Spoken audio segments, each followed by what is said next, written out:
Welcome in, everybody, and yes, sir, Victory Monday. Victory screech. For any SpongeBob fans out there, you guys know the victory screech. That might be racist these days. I shouldn't be doing that. I'm so sorry. Hey, that's I'm so sorry. That was just a quote from SpongeBob. All right. It is indeed. All right, we are the Honolulu Blues podcast, as always, hosted by me, Adam Stark. Got my boys Nick and Julius bringing the thunder and lightning. It's gonna be a great episode, guys.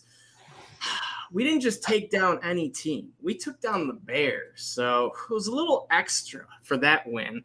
But all in all, not a whole lot of news. One little tidbit about a head coach trading places, or not head coach, former coach trading places. But outside of that, we're pretty much just going to be talking this Bears game and then do a quick little preview of this Giants game and, kind of just talk about what the Lions are doing and are we buying in? Are we not buying in? Is this screwing up our draft stock? But Julius, my man, as we know, me and you, we hate the Bears the most probably.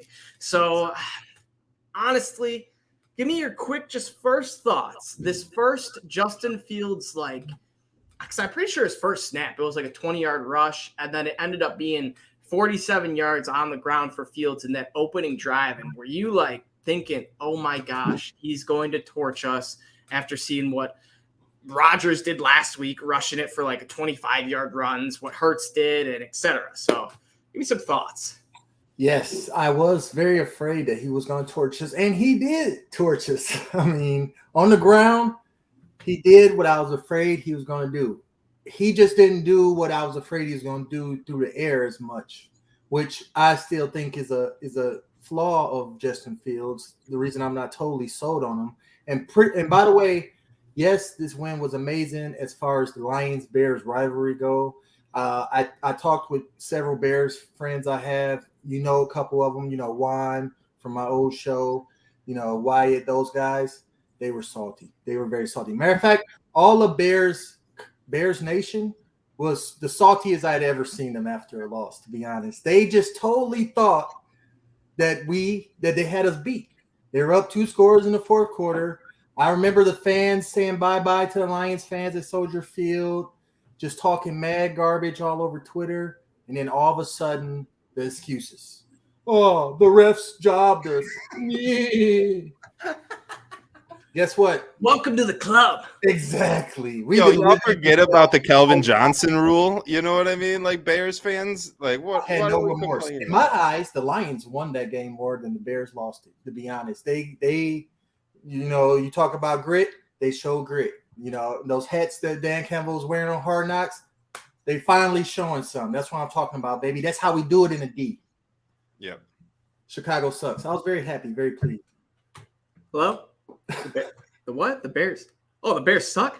Yeah, the Bears suck, baby. Woo! Lions. I don't have a Lions shirt on, but it's blue. So, yes, the Bears still suck. The Bears still trash. We own them, baby, as of now. So I just had to get that out. Nick, quick thoughts, man. Were you feeling like we were in danger?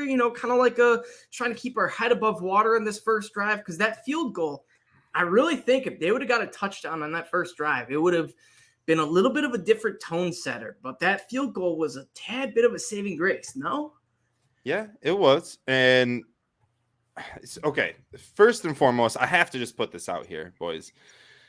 2 weeks ago, we were playing the Packers, and I woke up and, I'd pretty much given up on the season. I'm not going to lie to anyone. Right. So I put on an Eric Ebron jersey, and I even tweeted out that day. And I took a picture of it, and I was like, what's your grossest Detroit Lions jersey that you have? Joking around. Threw on Eric Ebron, because whatever, what else do we have to lose? Well, we won that game. So, obviously, yesterday, I wake up, and I put my Eric Ebron jersey on. And I threw a sweater over top of it because I was extremely embarrassed to have this jersey on, but I had it on, touching my belly. And we won again. So now I'm married to this Eric Ebron jersey, and if we win against the Giants while I'm wearing Eric Ebron jersey, that's gonna be some weird, crazy. Now there's also the Jeff Daniels and Peyton Manning tried to exile the curse for the Lions, and just so happens to be after they've finished that, we're 2-0 since then. So there's a couple things floating around why the Lions may be on this 2-game winning streak. But I think 50% of it might be me wearing an Eric Ebron jersey, because I hadn't worn that jersey since the day I met Adam at the fantasy football convention. Bought that same day, and the only reason I bought it was because I couldn't go to this fantasy football convention in Ohio without a Lions jersey. So I go to Dunham's and I buy the cheapest jersey it was, and it was like a 75% off Eric Ebron jersey. It was large, and I'm an extra large, so it was like skin tight, and I like wore it. And I'd put it away. I just never need to wear it. You can see it sometimes in the back of some of our old podcasts. So I don't even remember what your question was, Adam, but I had to get this out here that this Eric Ebron jersey might be onto something. You know what I mean? So we'll see what happens next week. But I just had to admit it. I hadn't been able to really tell anyone that because I was too embarrassed. But it's like good juju. Some juju is going. I don't know what's Reverse juju. Reverse juju. Because the Ebron period was so horrible, you know. We throw it out. That's a double negative. You know what I mean? And that's supposed to be, but you're making it a reverse juju. I don't know. We're going reverse. I'm going to keep wearing it, boys. I'm going to keep wearing it. And I hope everyone out there who's worn the same thing for 2 weeks in a row on Sunday continues to do it, because now you're going to, one of these days, Nick, you're going to, Grandpa, why is Ebron tattooed on the back of you? Well, kids, it's a funny story. If the Lions win a playoff game, straight games, and won the Super Bowl. Oh, they had to get the Super Bowl for the Ebron tat. They had to get Super Bowl this year. If the Lions don't lose again, if the Lions don't lose since I put that Eric Ebron jersey on, we win every single game from here on out, including the Super Bowl, I will tattoo Ebron 85 on my back to always have that. Like I will. I will do it. That would be worth it. That would be worth it. So, it would be worth it. That is something I would willingly trade. Like if Satan came to me and was like, if I can tattoo you, I promise you Lions win the Super Bowl this year and they don't lose another game for the rest of the season. Yes, sign me up no matter what. Like sign me up. Yep. I love it. All right. Little news. We had Aubrey Pleasant now joining the Packers coaching staff. So it's not exactly clear what he's going to be doing. There's been some reports that he could be joining the offensive staff, but as you know, he was the defensive backs with the Lions. So he might just, go back to the defensive backs there. But nonetheless, he is a Packer now. So Aubrey Pleasant, enjoy being a loser with Aaron Rodgers, because that's where you're headed. You fired from a winning team that was a losing team. So I don't know what I'm saying, but you get my point. Pleasant, he's on the Packers now, so hopefully he doesn't share too many secrets, but it shouldn't be too crazy. Boys, let's talk this game, because this was probably the most exciting Lions game I've seen in probably the post-Stafford era. And this is coming off of a win against Aaron Rodgers last week that I was in attendance with my dad, and it was just an awesome win there. Hutchinson played good, had an interception. We had 3 interceptions off of Aaron Rodgers, something he's only done 3 times in his NFL career. And then to top it with this Bears victory, where Hutchinson, dare I say, looked better than his, any other games. And I would honestly say this is probably the best game he's played just all around. He was just everywhere. He was second in team tackles. I believe he had 8 solo tackles. 8 solo tackles, a sack, a tackle for loss, the awesome tackle for loss where he just completely comes around off the edge, just literally is like a wolf hunting a hyena. I don't know if they eat hyenas or wolf hunts hyenas or if it's coyotes or what, but you guys get the image I'm trying to put in your head. He was coming around the corner with a prey and just like ready to take this running back down. Doesn't matter who it was, if it was Fields, Herbert, Montgomery, he was going to the ground, and Hutchinson made it happen. So Julius, has our boy, has he to the point where he's starting to exceed expectations? Because I know the last couple games he was starting to, all right, this is where you got our guy. But now this game has kind of put me at the point of, is this something a little, is he the real deal? He the real deal Holyfield. We have a bona fide future superstar on the edge in Aiden Hutchinson. He might already be, to be honest. He's already making impact game to game. He's getting more consistent with it. He was a little patchy in the start of the season. He's starting to catch a stride. And you could see it. You just see how he has something special. And I'm very glad he's on our team. Yeah, me too. It was looking a little murky these last couple, not even couple games, like just the whole stretch of the season where it was just kind of like puzzle pieces all over the place. It was like 3 sacks, interceptions, pressures, nothing, and multiple tackles. And now we're starting to get it all start to come together. And granted, he did have that one play where he over pursued, he kind of undercut Fields, in which it was such a rookie error where Fields was not fully wrapped up. And Hutchinson should have just stayed on his spot. And sure enough, Fields got the touchdown, but didn't matter. We got the win. Hutchinson made up for it with a big sack later on. But Nick, I got a tough question for you. We see how good Sauce Gardner's doing, and we've been seeing how good Jeff Okuda's been doing. So if we could redo the draft, would you rather have Sauce Gardner? Granted, he is playing, probably going to win the defensive rookie of the year, but, would you rather have him instead of Hutchinson, seeing what Okuda's been doing? No, because in the NFL, your secondary is as good as your defensive line, in my opinion. Okuda's great, but if he's expected to cover for 5 seconds each play, he won't be as great. We need the pressure of Okora, who stepped up big, and Hutchinson, and anyone and everyone who is willing to attack that quarterback. We saw multiple times we sent 4, and Fields had a lot of time and connected on him. Fields is not a good passer. He's a good running back. I'm sorry. Oh, that's terrible. That's not even what I meant to say. He's a good runner. Well, kind of a good running back too, but he's just a good runner. But he's not a good passer. He's just not. But you give him time. He's a professional quarterback. You give him enough time, he can hit an open receiver. And we saw when we couldn't get after him, or when he bought extra time and made our secondary cover for 4, 5, 6 seconds, that they were catching those balls. They were wide open. In fact, there was no even close guys around him. And I just like that build from the trenches. That's how I've always felt like we need to run this team. And I think that was the closest we ever were, was when we had Ndamukong Suh and we kept building with Ziggy, and we kept trying to build from the trenches out. And Schwartz had that, and Caldwell had that going. And we kind of lost that by drafting these running backs in the second round and tight ends, and we just weren't creating an identity. But here we are, and by drafting Hutchinson and then Pascal, and probably doing the same thing and continuously drafting defensive linemen under Brad Holmes, I think we're going to create an identity, which is win up front and everything is easier in the back. So I am not regretting the Hutchinson pick by any means, though. Shout out Sauce Gardner. He has been phenomenal. Shout out Derek Stingley, who has also been phenomenal out in Houston. There's a lot of good talent, but I think Hutchinson is the best of anyone. I think he has the most potential to be a Hall of Famer, which obviously is extremely early in everyone's careers. But out of Trayvon Walker, out of any single rookie, I think as of right now, with 5.5 sacks, only 5 sacks away from the Detroit Lions rookie record, he has the most potential to be a Hall of Famer. It's hard for a cornerback to be a Hall of Famer. It's not as hard for an edge rusher. You just have to be dominant for a while. The Bosas are probably already in the Hall of Fame, which is crazy. But you get this name, you get this recognition, you get Sports Center and the fans behind you.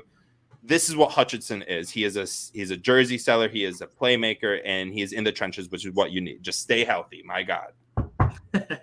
Yes, honestly, that's pretty much the only thing stopping Hutch right now is his health. But so far, so good. The Lions, I agree right with you, Nick. It would be nice to have a couple lockdown quarters, but just to, have a pressure on the ball. And Hutch, I don't know. I guess I might have missed this. Did he help cause the pick six? Yeah, it was his pressure on Fields. He sniffed out the screen again. Yeah. And then Fields does what Fields does, threw it 5 yards over his 2-yard pass, and Okuda would just happen to be a perfect spot. Yeah. Boom. Jetted in for 15, 20 yards or whatever. Great play. And Hutch has just been all over. The last play of the game, we can bring up Hutch. We can bring up Hutch all over. We can bring up the video I posted on Twitter of him just grabbing Montgomery from the back like he's flew in off the top rope of WWE, grabbed him and just yanked him around. Like, that's grown man straight. That's country strong right there. Well, he's not even filled out yet. No. He has so much strength to add. Yeah. And he's like he was a rookie to start his first 6 games, 7 games. He made mistakes. Obviously, oh my God, he wasn't Reggie White just first game of the season. I mean, he had 3 sacks in the second game of the season. You know what I mean? Like he is growing every game. He's getting more confident with every win. Our entire team is, which is allowing him to be better. Like he is staying home, right? He is staying home more. He's holding the edge more. You might not see the stats, pop off the board, but he is being more of a professional, which is just allowing the rest of his team to be more professionals rather than him just every single play going for it. And that's what Jadeveon Clowney does. And that's why Clowney can't stick on a team. And that's why teams don't want him, is he doesn't know how to contain edge and stuff like that. He just knows how to rip after the quarterback. And you can't just do that. You can't just be that guy. So Hutch is amazing. I love him.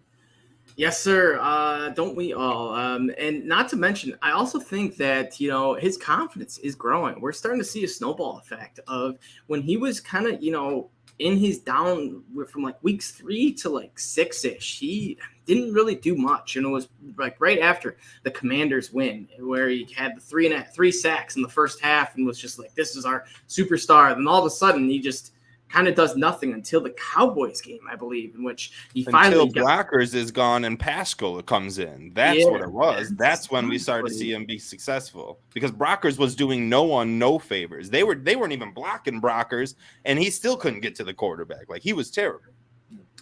Yeah, it's nice to see that potentially that a healthy Lions defense is actually like making a big difference. Like I got a lot of people probably didn't want to make the excuse, oh, we were injured, oh, we had Jacobs, Pascal, all these Okora, all these guys are healthy, and that's why we're so bad. Well, now we're kind of seeing maybe that was it. And not to mention, we still have Romeo Okora coming back off of, IR. I don't know his timetable exactly, but Dan Campbell did say he expects him to play this season year some point. And then if you want to flip it to the offensive side, we got JMO still coming back because, real quick, let's talk our boy.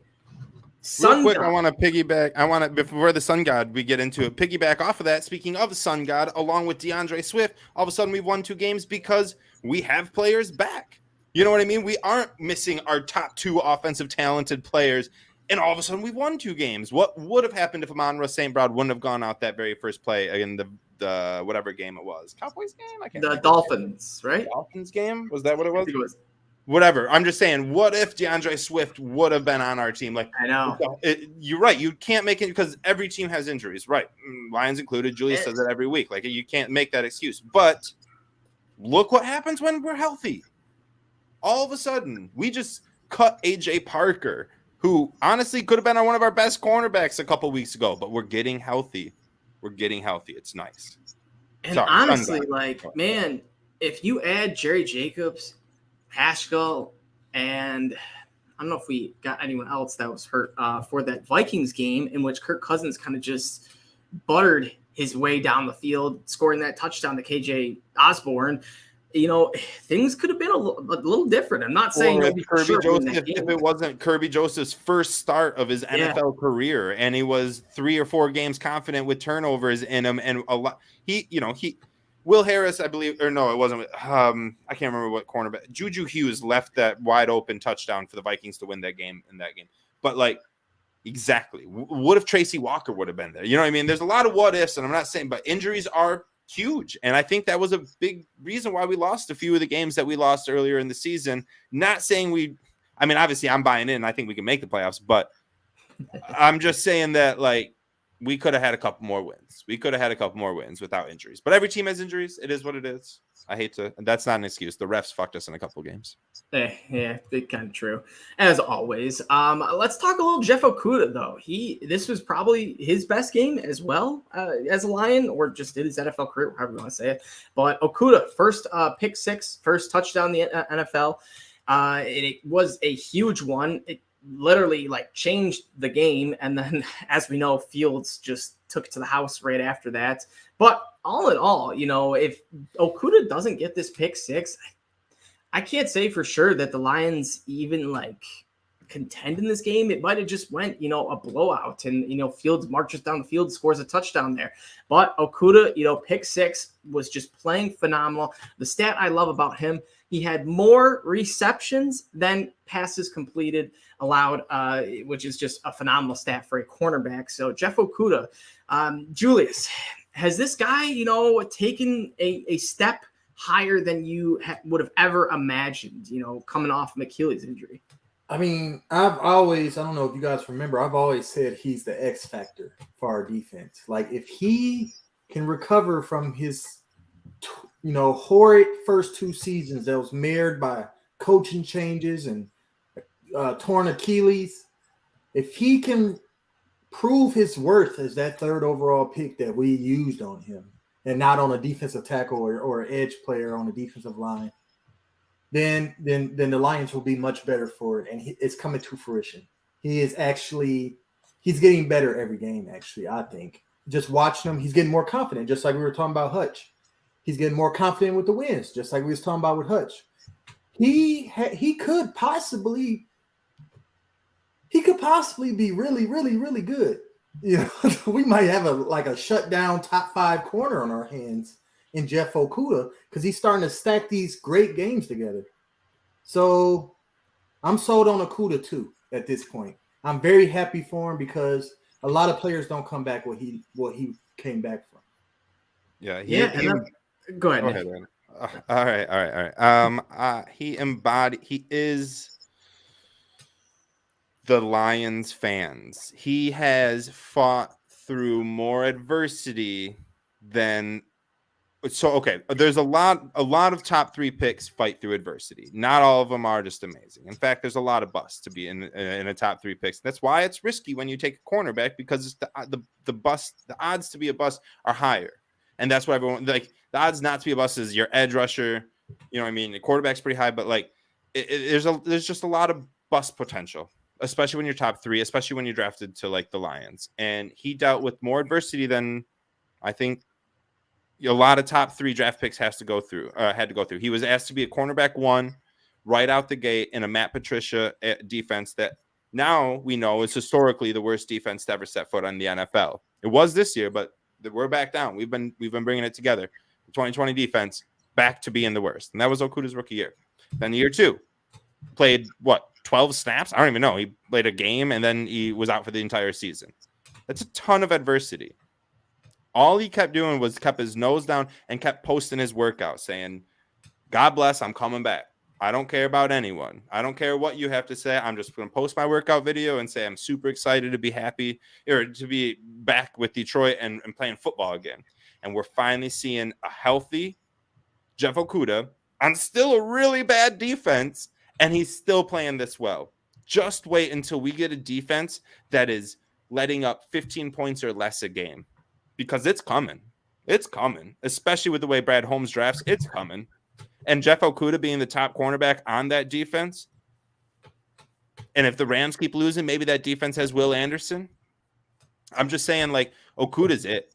And he is Detroit because he's embodied adversity and has pushed through and overcome to be where he is right now. And it's still early. It's not, but it's like halfway through the season. We still have a lot of football to go, but for the first 10 weeks, he has been very successful.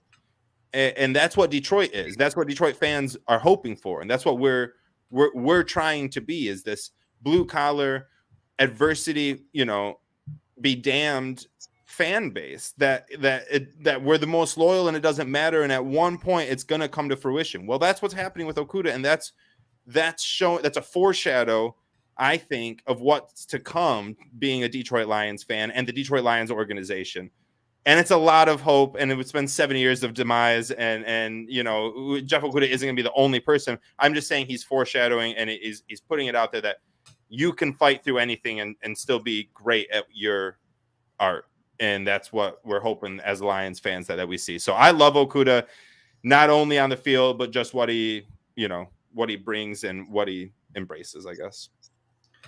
Yeah, he has definitely been a beast, and just kind of like, a fan favorite, honestly, and a great comeback story. And you got to imagine, Jerry Jacobs was seeing what Okudah was doing and was like, man, if he had an Achilles injury and came back like that, my ACL injury, this should be nothing. And sure enough, Jerry Jacobs has been playing, a lot better. He had a couple pass breakups in the last, couple games, and he's finally starting to get back into, 100% or, no limitations on his play. So it's nice to see all this happening. And then not to mention, boys, the one thing we haven't really, talked about or said, our defense, I don't want to say looked this good because we did allow, 30 points and there were some mistakes and allowed Fields to be mobile, but we were missing our boy Rodrigo. If he's in the game, I can guarantee you there's some sort of a play change, some sort of, pass deflection. I don't know. But Rodrigo, when he's on the field, you can tell he makes a difference and he makes his presence felt. So it was nice to see that the Lions didn't struggle, terribly. I mean, because I will say they won the game. That's what you got to do at the end. Even though, Fields rushes for 140 yards and, he kind of did what he wanted, we still won the game. And, that's all you need to, have a good game for, as a Lions fan. To be honest, Justin Fields rushed for 140 yards. How much of it came on one play? It was half. 90? Half. How much? Yeah. How much was it? I think it was a 67. Was it 67? Ooh, I thought it was a little bit longer than that. All right, never mind. I was going to say something, but to be honest, that kind of debunks what I was going to say. So, never mind. Yeah, he did. But, yeah, it was 67. But he did have, honestly, he probably had 4 runs that were 120 yards. To see Okudah was the fastest one and was the one closest to him. He wanted to catch him so bad, man. That brotherly love they have. I don't know if anyone saw us, but they exchanged jerseys after the game, and Fields wrote on Okudah's jersey, "Just keep striving. We're brothers for life." You could, looking back at that play, you could tell. You just knew Okudah was probably even laughing, probably not because it's but smiling, I'm chasing these guys are best friends, or they're very good friends, and that's just a fun little 5 years or 4 years, 3 years later from Ohio State to here, we're chasing each other in the big leagues in this divisional game. We're both the head of our side of the ball for our organization. Just super fun to see. I wish Okudah would have caught him, but I will say, man, Fields is fast. Oh, he's fast, dude. I did not expect him to be that fast. When he broke through that hole, I thought for sure that Deshaun Elliott was going to catch him because he's a pretty fast safety. And then Okudah had a small angle on him. And Fields, not only did he beat him out with speed, but he took the perfect angle right at the end. And I don't know if he just felt Okudah, getting ready to grab his jersey, but Fields just right at the last second took a little left turn, and it was just 1 yard of space that he could have done that in, and he got the touchdown. But the Lions got the win, so that's all that matters. Real quick, boys, let's talk not the Lions game, but let's jump into the Rams. And are you guys getting a little excited about what this draft pick could be? I like the football, Nick. Rams. Oh, I've got something for that too. Love it. Didn't play this week, but didn't matter. They still did not win. And honestly, even if Stafford plays, I don't know if they win because this team has just looked so broken, so defeated from that Tom Brady touchdown the last 30 seconds where it kind of just ripped their spirit out. And I feel like that Bucs-Rams game was a do or die for both teams. And the Rams, as you know, they're kind of starting to die. They have the Saints this week. And I will say now, if they lose to the Saints, they could very well lose every single game on the way out because this is probably their last, I guess, easy opponent. They have 3 more individual games and, a tough schedule as well. So Cooper Kupp also banged up, probably going to be out a couple weeks. So boys, the Lions, dare I say we could make playoffs and have a shot at a top 5 pick? That would be fun. It would be fun. That would be great. I think Matt Stafford still has a little love for Detroit in him. You know what I mean? He's like, let me go get the Super Bowl, boys. Then I'll get you a good pick. Don't worry. What a perfect story that would be. If it honestly, Rams win one more game and they finish with, a bottom 5 record and, maybe the Lions don't take quarterback, but whoever we get in that that pick, it's going to be someone good. So nonetheless, they're going to be a contributor. And, this is just going to put a nice little bow on this Matthew Stafford happy ending, because everyone was like, oh, Stafford won a Super Bowl. Now we have the 32nd pick. Well, it's like, hey, now we got a top 5 pick and possibly a better draft class. I don't know. Let's not count our eggs before they hatch, though. I mean, good point. It's right now, and the Rams and they have Sean McVay and Matthew Stafford. Even without Cooper Kupp, there's a chance they just rally off 6 straight and make the playoffs or whatever. And we're sitting here like, oh, man, the Lions got the 12th pick and the Rams got the 20th pick. Like, great, what are we doing now? Now we can't even trade up to get any of the top guys, and we're sitting here with our thumbs up our butts. So I'm just like I'm really happy with how it is right now. Stafford has looked really, really bad this year. Looked really bad. Their offensive line looks bad. Their rushing game looks bad. Losing offensive coordinator every single season for Sean McVay has finally caught up to him. I think they mortgaged their entire future for that Super Bowl last year, like Von Miller and all this. They got it. Kudos to them. Hopefully they can lose out. And, we'll take a top 3 pick from the Rams. That'd be great. Absolutely. Let's head back into the game. Amon-Ra St. Brown, he picked up where he kind of has left off, and he just has been balling. 10 catches, 119 yards. All he needed was the touchdown to have, the perfect game. But all in all, Amon-Ra is looking phenomenal. He is really panning out to honestly be like a lock-in top 10 wide receiver year in, year out with like top 5 upside. And it's weird to say that, post Calvin Johnson era, because I know Kenny Galladay was good, but he was banged up quite a bit. So if Amon-Ra could stay, healthy, I really think this guy could be a really good Lion moving forward. And then, another good thing the Lions had going for us, probably the best thing, not the best thing, but see you laughed over there, Nick. Did you just say you think that Amon-Ra St. Brown could be a really good player for the Lions moving forward? You know what? I do agree with you, man. Bold statement. Let me say spicy. This. I don't know if that's, He has the highest potential out of any Lion right now. No, I say Aiden Hutchinson takes that. But what about Jameson Williams? Jameson Williams might have the highest to be out of everyone. We don't know. I think Jameson Williams will be better than Amon-Ra St. Brown. If Jameson Williams' ceiling is higher than Amon-Ra St. Brown, we're gonna win the Super Bowl soon, fellas. We win in the Super Bowl, boy. Forward down the field. and we could do it with golf. Honestly, man, that's true. If Jameson is that good, we could. Is higher than Amon-Ra St. Brown. Man, I had a tweet ready to go. I was like, this is why we dropped Goff, waiting for him just to blow it on that last drive. Like, we are not going to keep – and then he went and freaking won the game. And I was like, oh, crap, Goff, damn it. I knew this was going to happen. We're going to end up falling in love with Goff. We're going to extend him. He's going to get us in the playoffs. I'm telling you. He threw that dime to Tom Kennedy, man. It was on the rope. Bro, Tom Kennedy, that 44-yard pass. Dog. Dude, he actually did the same dive, threw a dime to a freaking Khalif Raymond coming across the middle too. A little earlier in the game, Raymond dropped it, but it was like one of the best passes I've ever seen Jared Goff throw. Once he got flipped out of bounds, and they were talking shit to him, and Sewell had to come up with it. We were down 14. He got pissed, and they were laughing at him. And then he threw a freaking pick the next play, but it got called off, or like there was a penalty.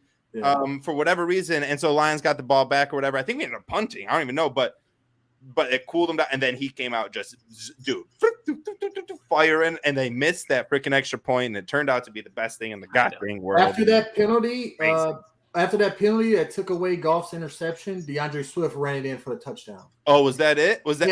Yeah. That's dude. What a. About time the Lions are on one of them goddamn game-changing referee calls. We never are. Honestly, man. Here's a theory I have real quick. Conspiracy theory, if you don't mind, Adam, if I cut you off. Full-on conspiracy theory. The NFL, Roger Goodell, noticed how good the Lions core is and thought to himself, if we give them a top-tier quarterback like Stroud or Young, they will be too good, and we need to keep them in the cellars. So he said, refs, let the Lions win about 5-6 of these games down the stretch, get about 6, 7, 8 wins, get a middle of the tier, core. They'll get Will Levis, and obviously he'll just be terrible or something like that. So Roger Goodell's plan to keep us in the cellar was to let us win a few games and get out of the number 1 draft pick. I've never seen the referees call 8 penalties on the Bears and 2 on the Lions. I just ain't never seen that. 2 penalties, 15 yards. I've never seen that, and they didn't call any in the maybe 1 in the fourth quarter, 1 in the first, 1 in the fourth. I think. Yeah. Okay. Did you guys? You're Lions fans. Is that not suspicious, guys? Like something's going on. Well, no, Nick. You honestly, you're onto something because I just watched with Tim Donaghy that Netflix documentary on that NBA ref that was fixing games. So I just watched that whole documentary and it's got me thinking. Is that documentary out right now? Is it on Netflix? It's on Netflix. It's one of the untold series they have. It's really. I was like. God, I had to have been like 8 or 9 when that happened. And I've always been it always just stuck in the back of my mind. Really good. So curious, but I'm super excited you told me that. I'm going to watch that. That's freaking awesome. Yeah, but that's what I'm saying. It honestly, it was weird stuff because he would say things like, no, there were referees that were more businessmen referees than game referees, as in if the head up wanted business to go one way, that's how those refs called the game. So whole nother story. But it's something we've all thought about, man. How rigged are these games? It could be as low as 1%, but there is at least a 1%. Whether it's the referees' minds or in just in their engraved in their, you know what I mean? Subconsciously, whatever. There's 1% of a rigness going on somewhere.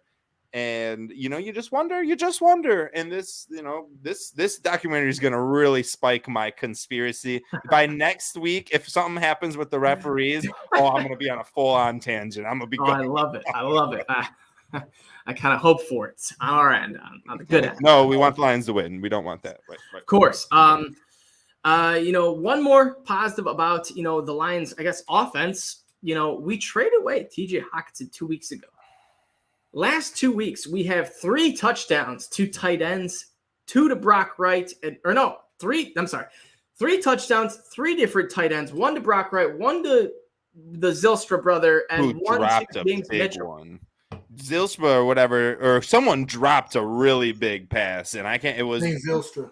It was, and it was a bad drop. It was. I was irate. I was like, why is this guy on this freaking field right now? This is embarrassing. We need Jameson Williams. You know what I mean? But luckily, we won the game. But I'm just saying he had a bad drop, and I'm not gonna forget that. He needs to have a good catch to. But you're right. 3 touchdowns, 3 tight ends without TJ Hockenson. TJ, who? I said it last week. I'll say it again. It gets you thinking, how much did he impact this team? We trade him and now we get 2 straight wins. It's weird. I'm not saying, trading Hockenson was the reason why we got these 2 wins, but we just showed we can win in our division without him. So, Brad Holmes, say what you want. You might have thought, we could have got more for Hockenson, but he just showed us that, hey, we don't need this guy to win. And I'm going to show you that we don't. So nothing against Hockenson. He's out, having a great time, beating the Bills and winning for Minnesota. So good for him. Hopefully he gets a playoff win. Actually, no, I hope he doesn't get a playoff win. I hope he just gets to taste the playoffs, because if he does get a playoff win, or actually maybe with the help Lions, I don't know. I wouldn't mind it. Take their draft stack up. Also, it would be so funny if the Vikings get to the NFC Championship and then lose in some historic way again, and it's just hilarious because the Vikings fans I don't think they've ever made a Super Bowl like the Lions, but they've never even won a championship, where the Lions at least have championships in the 50s or whatever. I think the Vikings, they made Super Bowls. They've lost a couple. Okay, you're right. But I don't think they've ever won a championship or a Super Bowl. I don't think they've ever won anything. Let's keep that going. That'd be fun. You know what I mean? Of course. I don't know. I also, to be honest, out of all our freaking division foes, the Vikings I never really had the biggest problem with. I hated AP playing against us and Jared Allen but I don't know. It wasn't a hatred like I have against the Bears and the Packers, where I just loathe them and don't ever want to see them win. The Vikings, they're kind of like an underdog too, because they've never won champions. It's kind of I don't know. That's just me. I'm not as hateful towards our division as you boys. Yeah, I agree. I definitely think there's a big tier gap between Bears and Packers fans as opposed to Vikings fans. That's another thing is exactly like not even just teams, but Vikings fans are super awesome. To be all honest, they are like Canadians. They are the nicest people in the entire world. They're damn near Canadians. I mean, I don't know where that Canadian border ends, but I'm pretty sure Minnesota's in Canada. So it's just like good. But we love you, Minnesota. Like we really, me personally, I'll honestly root for them. Like, and now they got TJ Hawkinson and Kirk Cousins. I miss my Michigan State dog right there, and Justin Jefferson's one of like the best receivers. Like I love him. Speaking of interdivisional receivers, Christian Watson had his coming out party. I know. We talked him up all off season, and not against us. Exactly. Thank God. That game, I was so torn in that Packers Cowboys game because I hate them both so much. I was cheering for the Cowboys, boy. Yeah, cheering Cowboys. We needed that Packers loss for that second spot in our division. I was, but it was also like seeing Mike McCarthy, smash the headset and just see Cowboys. I was like, but it's so much funny to see Aaron Rodgers cry. It's so much funny to see Aaron Rodgers cry. And Aaron Rodgers went full on like Adolf Hitler with his haircut, and now it's very scary. Like he did not deserve. And now I don't know. It's weird that he won with that haircut. So I hope so bad. See, I will say the one good part about that Packers win is it gave him life. So now if we beat him again, oh my gosh, we are going to rip the soul out of Rodgers, like heart, body, whatever. We like his soul's coming out and we're just going to straight up, take it out of him, put it in a doggy bag and hand it back to a Dumb and Dumber style. So I don't know. It almost to me seemed like the sleeping giant woke up, and I'm a little nervous. I didn't want that. That was a good victory for the Packers after being down 14. What? So I didn't like that. I think the sleeping giant that woke up was the Bucs and Tom Brady. So not going to go on a tangent about them, but I think the old man still got some juice in the tank. We'll hold that off for our NFL podcast. We should start. Real quick, last player that had a phenomenal outing, our boy Julian Okora. We did tease him a little bit, but 2 sacks, including the big one to seal the game, in which it was kind of a team sack. And that was a great team sack. I'll ask you this: great. Were you thinking, like, I swear to God, if they call a roughing the passer or excessive, late hit or something, because the whistle was blown and there was like 1 or 2 more guys that kind of came into the pile. And it wasn't crazy egregious, but it was like, as a Lions fan, you were kind of like, no, simmer down. Don't do this to us. I was looking for the flag. You're holding your breath, looking for the flag. But that play was electric. It was electric for Fields. For him to stand up, he took like 3 hits that I counted and stood on his feet, and my heart dropped to the floor, and I knew the same old Lions were about to come through the door. I just knew it. But not. And then Julian Okwara takes him down, and there's no flag, and I'm elated. So it worked out. I wish I could remember the players. I should have rewatched that play before this podcast. One of the guys had him dead to right, and Fields just 360'd him, pureed. What is that? Ballet puree? That's not right, but whatever it is.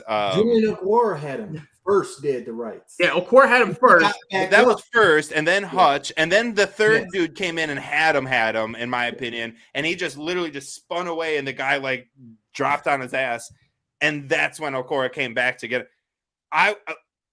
That was so crazy. And then you're right, Adam. I kind of forgot about that, but you're right. After, like, as we're sacking him, as the whistle's going down, we continued to take him to the ground. And immediately I was like, oh, shit. Like, that's going to prolong this drive. Like, we're screwed because of that. I can't believe it. I can't believe the refs didn't try to lose us that game. Like, I just can't. It's been so long watching refs, like, cost us in every crucial last good stop, whether it's a third down stop that we actually stop the Seahawks on, and then they throw the flag and they go score a 60-yard rushing touchdown. Or if it's hands to the face against Aaron Rodgers during the Patricia era. Or no matter what, Calvin Johnson catching the ball against the Bears, and then all of a sudden the Calvin Johnson rule. Like, just Golden Tate reaching out for the Falcons and then falling just inches short, and all of a sudden a 10-second runoff and we lose. I could go on and on. It's just it's been so long to see the refs just keep the whistle out of their mouth on a game-ending play was better than Christmas. It really was. It just was. Honestly, man, it was. And so I have it up right here. So I'm going to call it. Fields takes the snap. Have Hutch was, or no, it was Anzalone with first pressure. Then Okura missed. Then Anzalone missed. Then Okura got him again. Then Anzalone and Kaminsky came in with the backup. That Anzalone's second shot, I think he had him dead to rights. But shout out Alex Anzalone, who is one of 3 NFL players this year with 70 tackles, a forced fumble, and a sack. One of 3 NFL players. Also, one of 3 NFL players since coming to the Detroit Lions, since being a Detroit Lion, 3 NFL linebackers, maybe not just players, but linebackers with 150 tackles, 2 sacks, a forced fumble, and 10 pass deflections. He's been finding his role. He is and lead in Malcolm. So I love what Anzalone's doing. Shout out Anzalone. Wow. So this is interesting. So I'm watching this last play here, and right as Fields slipped these first 2 sacks, Hutch also gets double teamed on this. Hutchinson has a spot where he could have just shot straight in on Fields, but he just stays at the line of scrimmage and just literally just plants his feet and just squares up with Fields, who's 10 yards away from him. He literally looks at Fields and says, throw the ball and beat us. Yeah.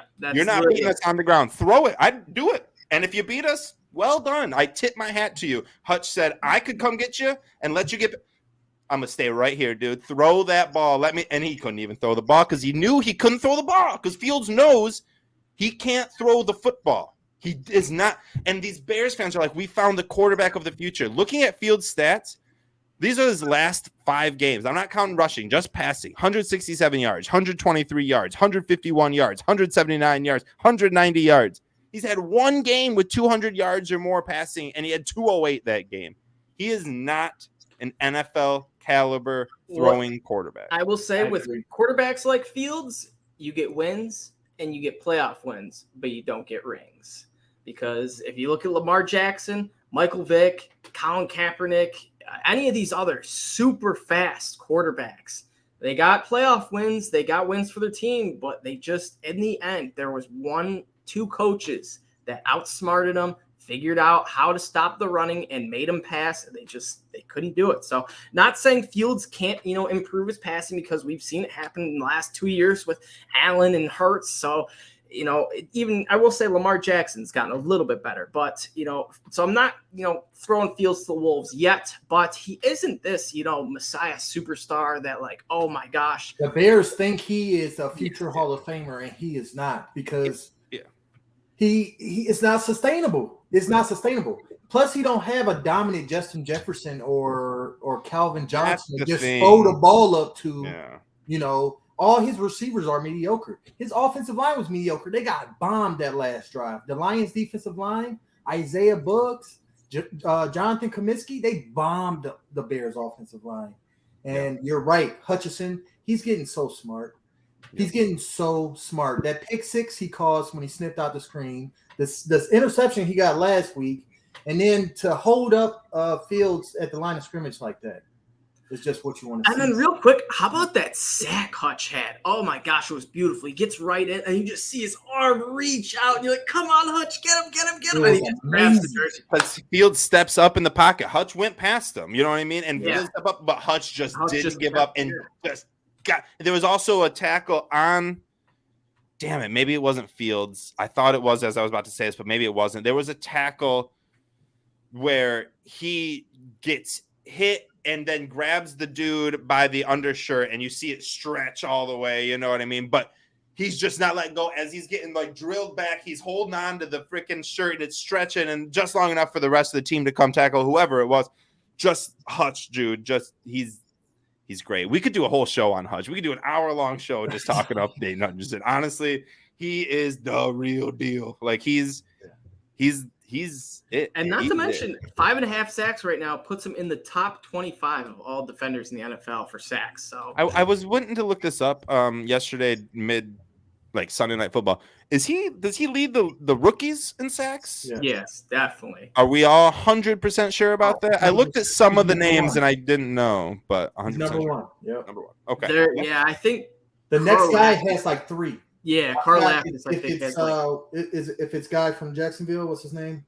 Trevon Walker. I think it may Walker's be. got 2, I know for sure. Or Karfaloftis from the Chiefs. Yeah, It may even be him. yeah. But they got like But 3. yeah, nonetheless, Hutch definitely has most sacks, pressures. It hurries me. I don't know what you want to call him, but Just everything. He's dominating. And I think we can all fully say that, Hutch over Thibodeau was the right pick. And if honestly you take away that one strip sack that Thibs had against Lamar Jackson, he hasn't really done a whole lot. So give me 5.5 sacks. I don't know. We're just looking at stats. How many Giants games have you watched? They've won a lot more games than us. He might be doing a lot more professional things, or just as much as Aiden, and just didn't have a 3-sack game. Take away Aiden's 3-sack game, he's got 2.5 sacks and is not being talked about like we are. Like, speaking of Giants, this is our buddy Brent here. We need to kick him off right now for the Giants. Let's start talking about the Giants. How we're going to shut Saquon Barkley down. We're going to see him. Yeah, we'll see him this week. But Penny Sewell about to shut him down. I know. Brent lives out in New York, and I want to go. He's a Giants fan. I want to go out there and watch MetLife. We were planned it out, and then I kind of, backed out due to the wedding and shit like that. And now my wife's out there right now, and I'm not even out there. I tell you, man. But still, we're gonna whoop on the Giants. Saquon Barkley ain't getting nothing on us. I said this in our group chat. We've been shutting the running backs down. Like, how good did Khalil Herbert and David Montgomery do? Not that good.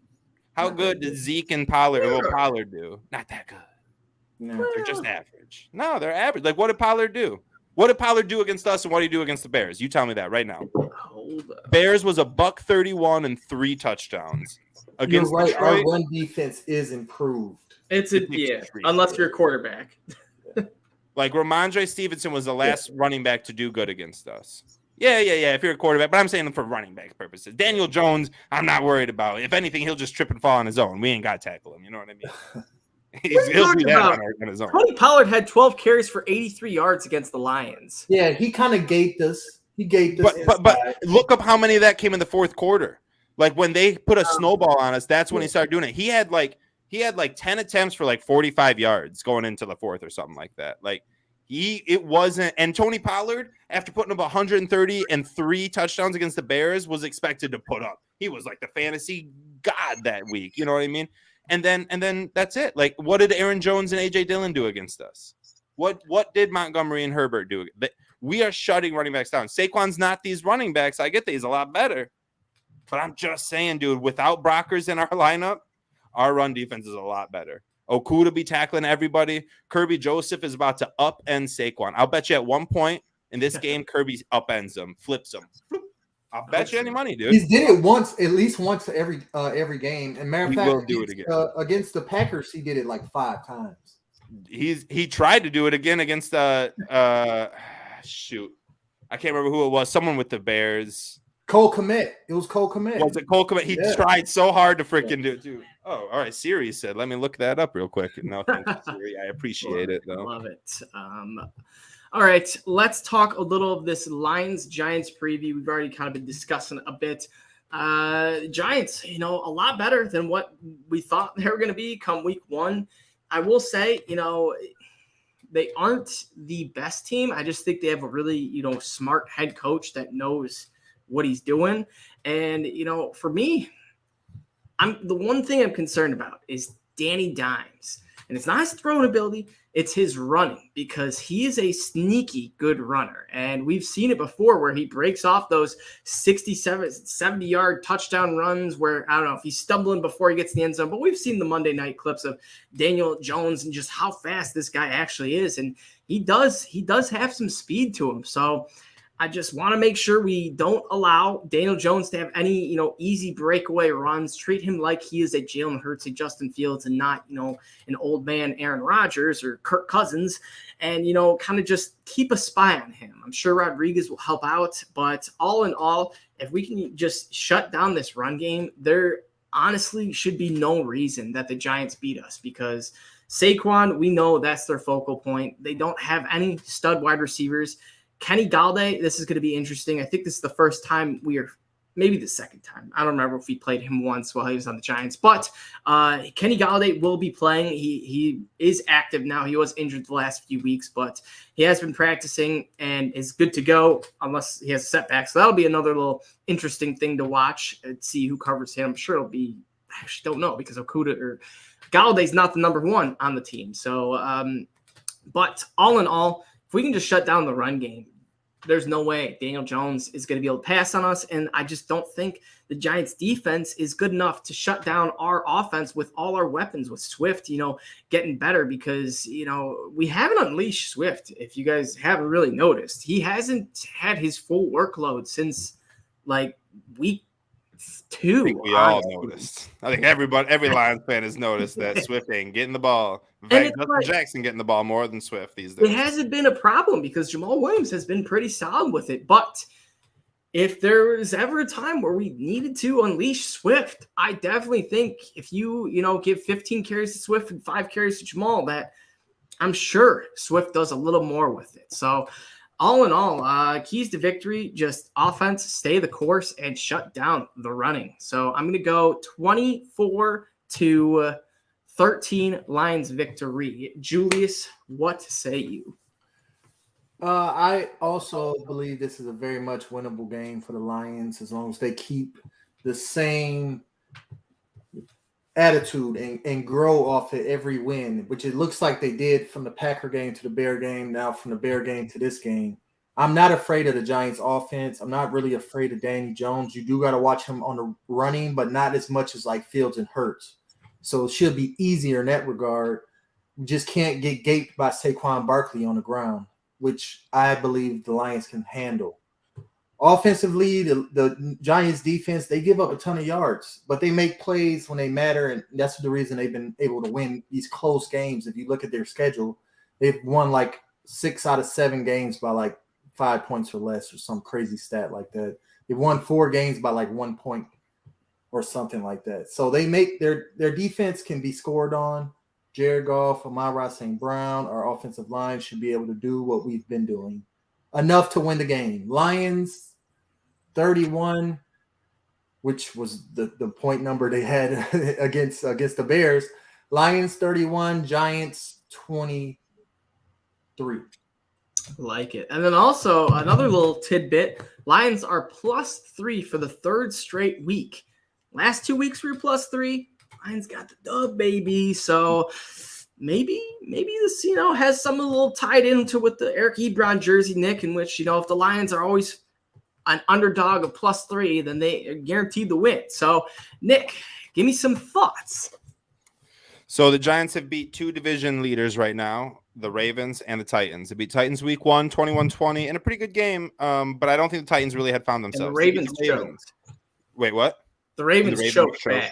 That's a good win for the Giants, though. It's a really good win because I'm pretty sure they came back in the 4th. So I'm no harm to that. No messing around with that. That's a good victory. Yeah. Their other victories are against the Panthers, the Bears, the Packers, the Jaguars, and the Texans. This team is not a 7-2 team that is like sending shivers down your spine. Right.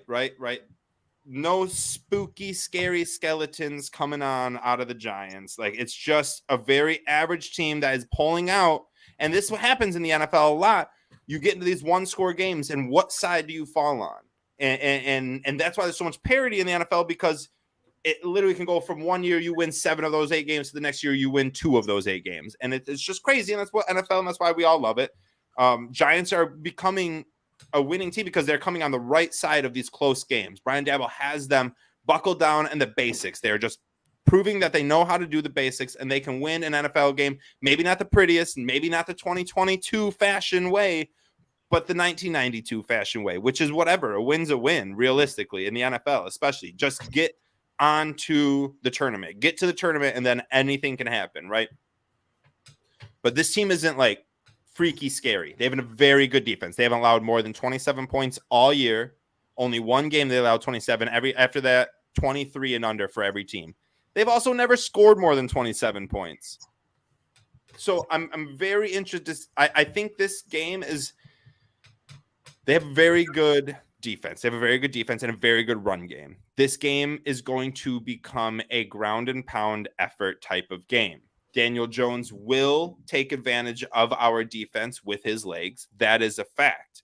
The thing about it is, will that happen on the clutch third downs in the fourth quarter? Because God knows this game will be probably 24-21 heading into the final 6 minutes of the fourth quarter. Okay. Ultimately, who is going to stop the last team? Because I think this is whoever has the ball last doesn't win. Whoever has the ball last will be stopped by that defense, in my opinion, whoever it is. It's not the type of game where whoever has the ball last will win. It's vice versa. If you have the ball last, that means you are trying to make this epic fourth quarter comeback in this last drive, and it's not going to happen for whatever team it is. Hopefully it's the Giants trying to do that. Ultimately, I don't think we score more points than any NFL team has against the Giants this year. If the Ravens are getting less than 20 points, I don't think that the Lions truly can. But I do think we can match it. I think we win this game 27-24, Detroit Lions. And you know what is interesting? We have a decent sample size to compare ourselves with them. 4 games, 2 against the Packers and the Bears. Giants beat them both. Lions beat them both. Other 2 games, Cowboys and the Seahawks. Giants lost both. Lions lost both. So it's not like, there's any big outliers in here. You made a great point, Nick. I love that. You said it's not the last team with the ball that's going to win. It's the last team with the ball is going to lose. And I agree. It's going to be a gritty game in which, I feel like it is going to come down to that way where a team's going to be trying to make a fourth quarter drive, but it's just not going to happen based off of, how the Lions defense has been playing these last couple weeks and just how the Giants defensive team has played as a whole, the last 9 weeks. So all in all, I think this is going to be a nice, gritty game that we can win. Right what you said, Nick, on, how the record isn't exactly who they are. And 7-2, it looks like, this team's, playoff Super Bowl contenders. Realistically, like the Vikings or the Eagles, like they're a really good team, but they're not on that tier yet. You know what I mean? But you could ask probably any competent NFL fan, who would you rather play, the 7-2 Giants or the 6-3 Bills? And every fan would say the Giants. Right. So, absolutely. Yeah, you're right. That's a great point. Yeah. I think it's a gritty win we could get. Did you give us a score prediction, Nick? 27-24 Lions. 27-24 Lions. All right. As always, we are the Honolulu Blues Show. We do have a little giveaway announcement going. I don't believe it's our pinned tweet, but it's one of our tweets. We have a teaser going. We're deciding between a Amon-Ra St. Brown signed mini helmet or a Hutchinson signed logo ball. You guys have the opportunity to vote / give likes on whichever one we want to give away. As always, Bears are trash. And, head on over to our Twitter, Honolulu Blues _ and vote on whichever item you want us to give away. And we will be doing that announcement in the coming days. But as always, check me out, Adam Stark at Everyday FFB, Julius out at the Fifth Top, and Nick out at Nick Faber NFL. And of course, like us, subscribe us on YouTube, Spotify, all that good stuff. And go buy yourself a little Lions flag like Nick has. Yeah. All right, boys. As always, go Lions.